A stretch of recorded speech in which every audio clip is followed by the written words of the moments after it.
Hello to you, a warm welcome to the programme. I'm Ben Thompson. Now, the Hamas-run health ministry says Gaza's largest medical facility, that's the Al-Shifa hospital, has been forced to suspend operations because it has run out of fuel.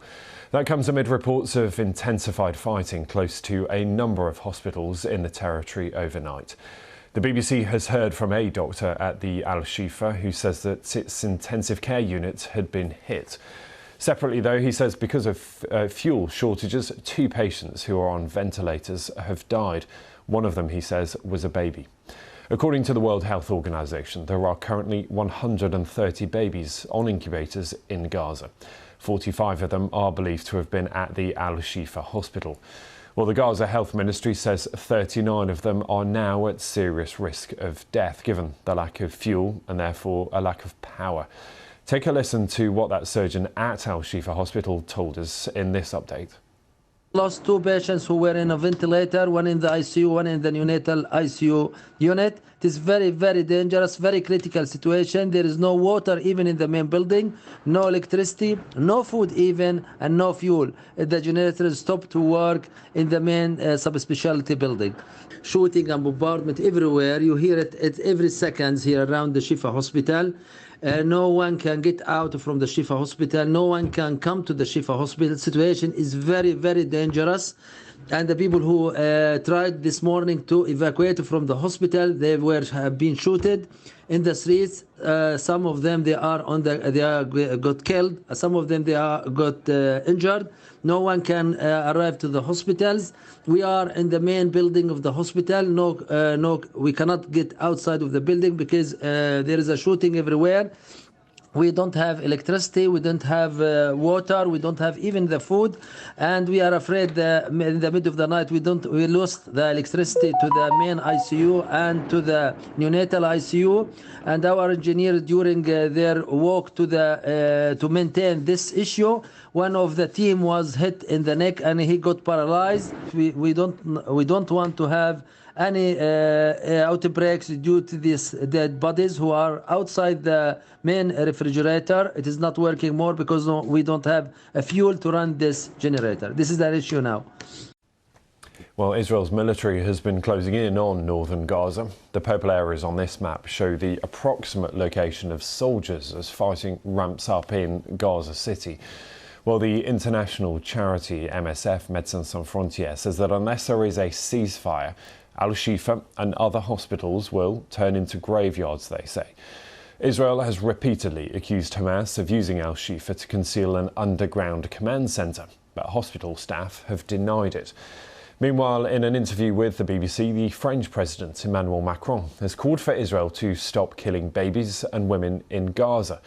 Now, France, like the UK, has prescribed Hamas as a terror organisation. With the details, here's our correspondent Nick Beak. This was Israel's aerial attack on Gaza overnight. An unrelenting barrage, like most nights over the past 5 weeks. Israeli forces have now surrounded Gaza City's major hospitals, where they say Hamas have built headquarters underground. But thousands of patients and those just trying to seek shelter are stranded on what is now a front line of the fighting. The Red Cross says hospitals in Gaza have reached a point of no return. France's President Emmanuel Macron once again condemned Hamas, but he told the BBC that Israel, a country he called a partner and friend, had no justification for its continued bombing of Gaza. De facto, today civilians are bombed. De facto, these babies, these ladies, these old people are bombed and killed. So there is no reason for that and no legitimacy. So we do urge Israel to stop. I just remind everybody, international law, I call for a ceasefire, and I will urge them for a ceasefire, for an humanitarian ceasefire.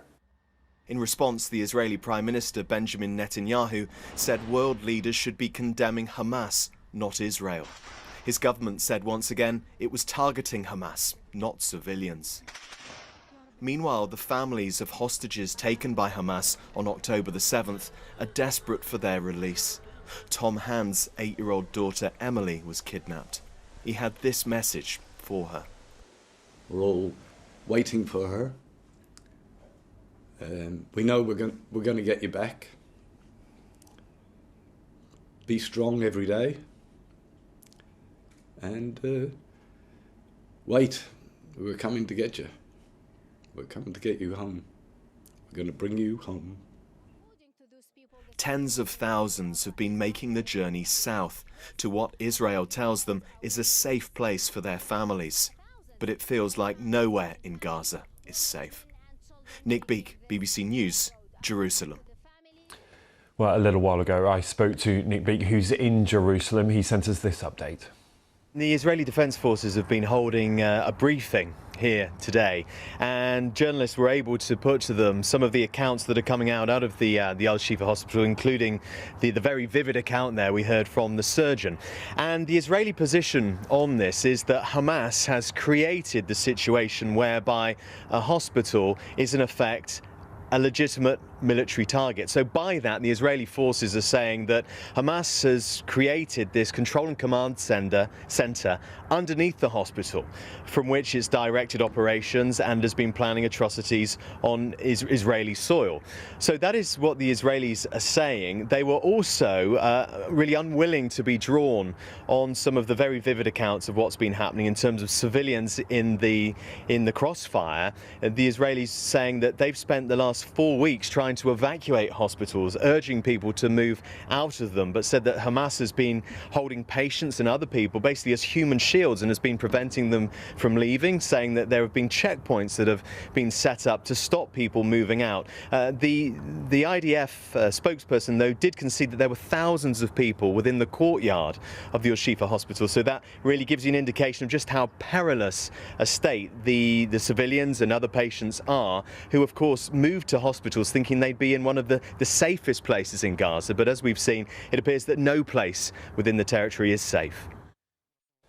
So correspondent there, Nick Beake, who's in Jerusalem.